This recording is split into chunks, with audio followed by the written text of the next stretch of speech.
We have to seek the eternal.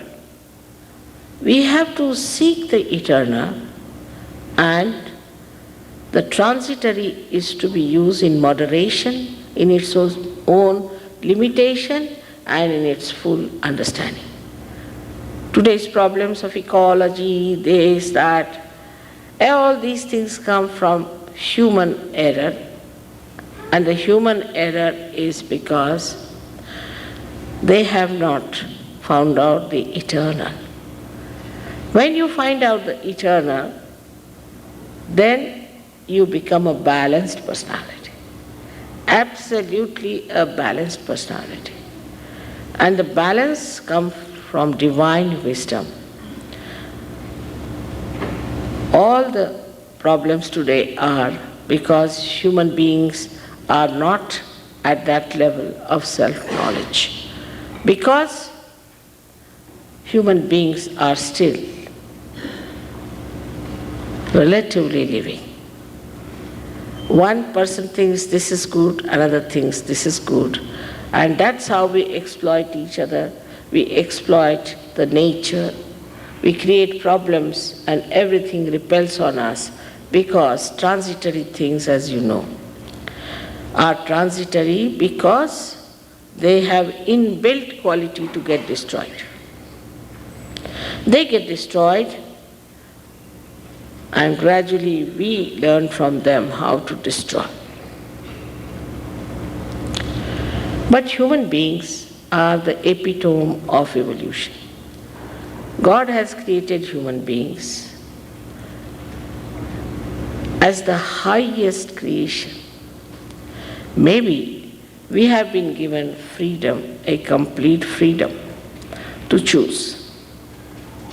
If we want to go to heaven, we can go. If we want to go to hell, we can go.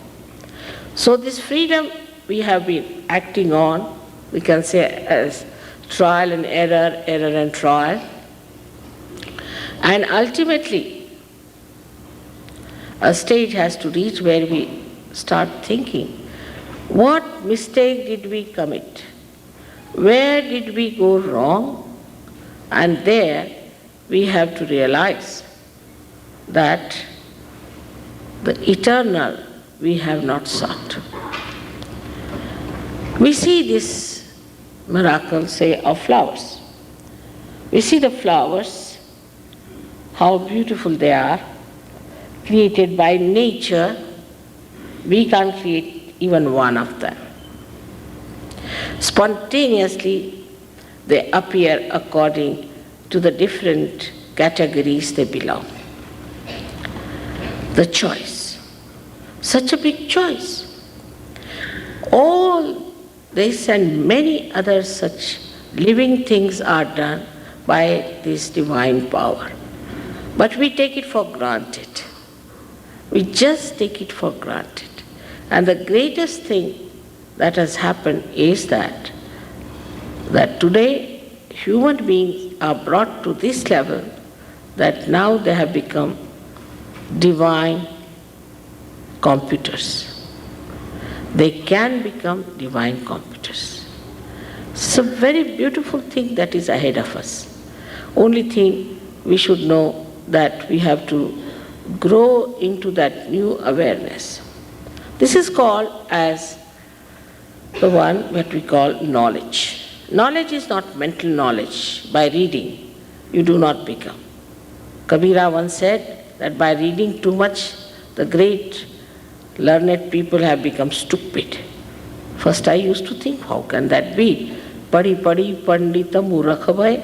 I used to think by reading, how can people become stupid? The thing is, when you read, all others are in your head, but you are not there.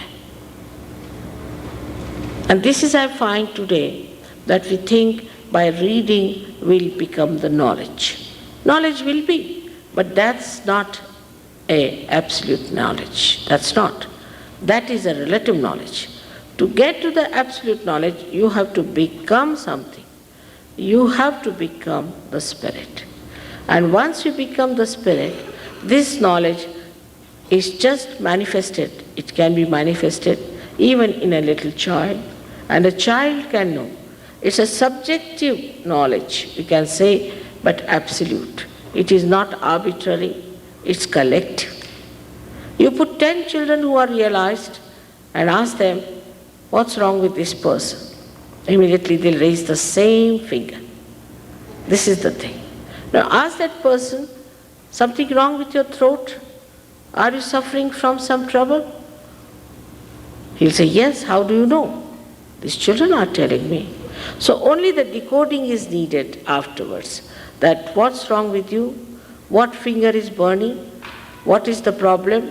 And what does it relate to? You have to just know how to correct it. And once you know the art of correcting it, you can correct and you can perfect it. It's very easy to master this art. Of course, you must know you can't pay for anything like this. How much did we pay to the Mother Earth when she sprouted the seeds? If it's a living process, you don't pay for anything. Living process do not understand money.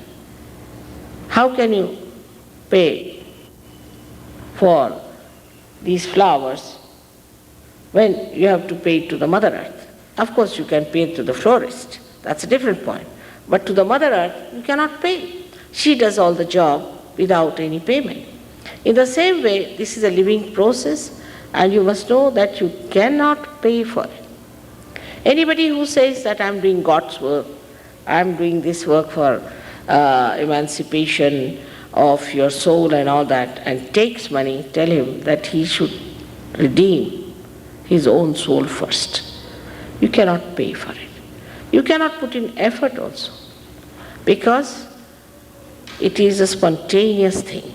Sahaja means saha, with, ja, born, with you, is the right of this union with the divine, is the yoga.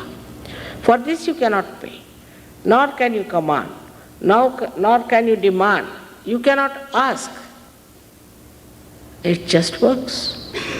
So it's so simple. Now some people say, Mother, how can it be so simple? Anything that is vital, isn't it simple? As soon as we are born, we know how to breathe. Who teaches us how to breathe? Automatically, we start breathing. Anything that is important has to be simple, cannot be complicated.